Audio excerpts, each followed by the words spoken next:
Calaroga Shark Media.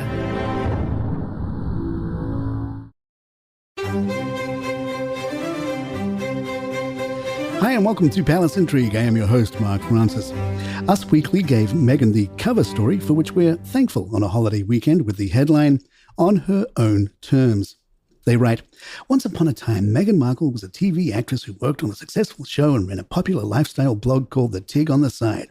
In her adopted home of Toronto, where Suits filmed for several seasons, she spent most of her time hanging out with her castmates, practicing yoga and taking her beagle Guy for walks.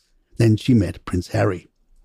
An insider said, Meghan has transitioned from actress to royal to entrepreneur. She's worn many hats, but she believes age and experience have prepared her for a bigger purpose in life. She's very happy with the role she's carved out. A source close to the Sussexes tells Us Weekly, Meghan has a great group of friends who are all successful in their own ways, who she really trusts. In addition to famous pals like Serena Williams and Ellen DeGeneres, she has a group of local mums she sees regularly. The first insider says the Duchess has become very close with neighbour and Bumble founder Whitney Wolfe Herd, and a second source says she's tight with entrepreneur Jamie Kern-Lima. Harry, meanwhile, has a small group of close friends, says the second source, noting that he keeps his inner circle tight for understandable reasons. ARO is mentioned, as if that's a thing. We actually had to Google it. It's American Riviera Orchard. A source to Us Weekly says, ARO will likely be very much in line with who Meghan is as a person. She loves hosting events, and she's very thoughtful about how she treats her guests whenever they come over. In April, celeb pals like Kris Jenner, Chrissy Teigen, Mindy Kaling, Garcelle Beauvais, and Tracy Ellis Ross got a sneak peek when Meghan sent them the first taste of the brand, jars of strawberry jam nestled inside baskets of fresh lemons. Her Netflix series is going to be a take on her day in the joy of living, reveals the third source, adding that the show will include little things she's learned in terms of being a modern-day hostess. In the Daily Mail, Richard Eden writes about the news that the paperback edition of Spare has no new material, and Harry will not be doing any interviews. Per Eden, the fact that Harry is not giving interviews this time round is further evidence of what royal sources have been telling me for some time, that he is increasingly desperate for a reconciliation with his father, as well as the wider royal family. There is no doubt that Harry wants to patch things up with the king, one source has said. His father's cancer treatment has given things an added sense of urgency. It's safe to assume this is the main reason Harry won't be updating his tawdry memoir with new comments about his relations. It's also why he won't be trying to sell more copies of Spare with appearances on chat show sofas. But will it work? It may encourage the king to start taking Harry's calls again, but there needs to be an awful lot more water under the bridge before William would even be prepared to consider a reconciliation. Palace Intrigue will be right back. Lady Louise Windsor, the 20-year-old niece of King Charles and the daughter of Prince Edward and Sophie, is reportedly considering a career in the military. If she pursues this path, she could become the first female royal to join the armed forces since her late grandmother, Queen Elizabeth II. Currently in her second year at the University of St. Andrews studying English, Lady Louise has expressed interest in the military, diplomacy, or law as a potential career path. A source shared that she has become particularly enthusiastic about the army cadets and is keen on the idea of serving the king and country through a military career. This potential career choice would follow in the footsteps of Queen Elizabeth II, who made history during World War II as the first female royal to serve as a full-time member of the armed forces.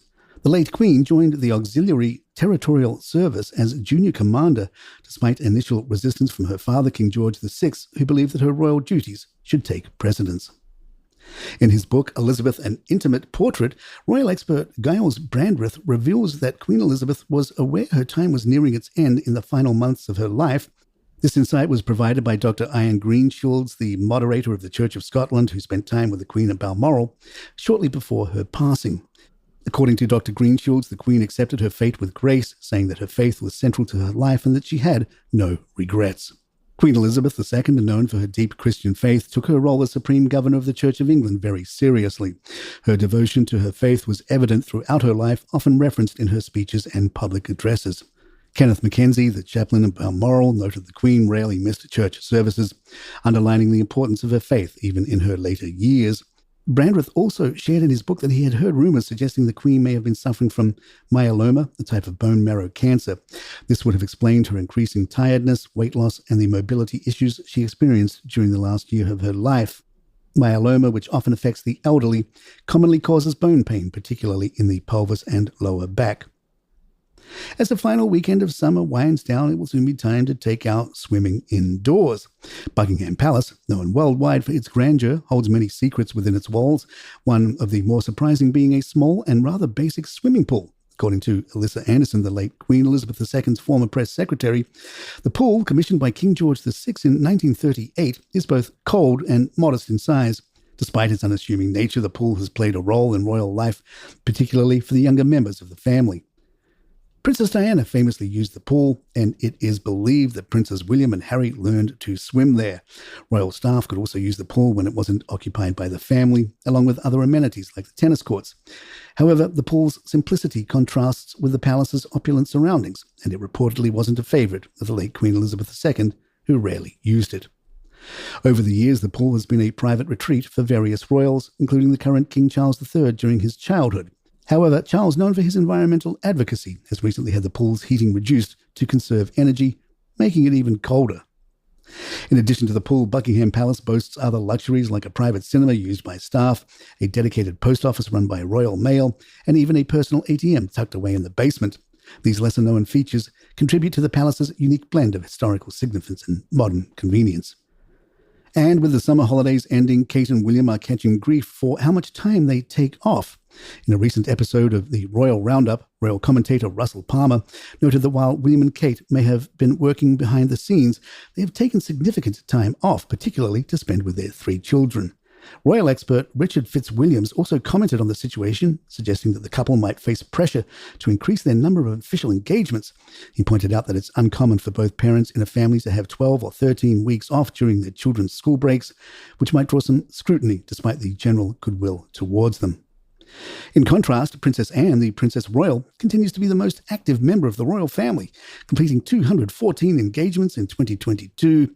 King Charles closely followed with 181. Prince Edward and Sophie, Duchess of Edinburgh, were also noted for their commitment, with 143 and 138 appearances respectively.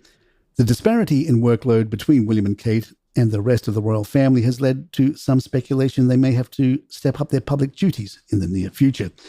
And yes, we're aware of Kate's health issues. And there you have it. If you'd like to email us, our address is thepalaceintrigue@gmail.com. Please follow us on Spotify, Apple, or the app of your choice. And send us a review or hit those stars if you're enjoying the show.